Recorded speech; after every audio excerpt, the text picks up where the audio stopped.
Flip Buys van Solidariteit en Zwelenzima Wawi, uitgeskopte Kusatu hoofsekretaris, is albei vakbondleiers wat die werkersmag verteenwoordig. Die mans verskil egter hemelsbreed oor talle belangrike ekonomiese kwelpunte. Wawi beskryf homself as 'n volbloed sosialis en Buys steun 'n vrye markstelsel.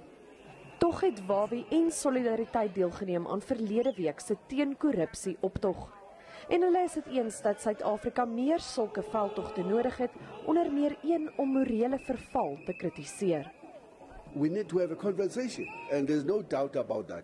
And I call that conversation in order to change the mindset of every South African, to change the paradigm of what should preoccupy our minds and our conversations in each and every household. Unless we do that, we are going to see ourselves in a big dark hole. Raak betrokke by jou skool.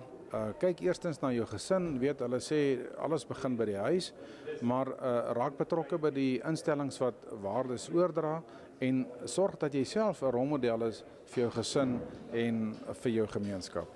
Daar was ook talle vrae hier vandag oor die totstandkoming van 'n moontlike werkersparty en of Wawi dit sal lei. Hy wou nie veel verklap nie, maar het gesê dat daar later vanjaar 'n werkersberaad sal wees en hy sê hy sal slegs 'n party lei indien die mense hom tot so 'n posisie sou verkies. Daniela van Heerden, Potchefstroom.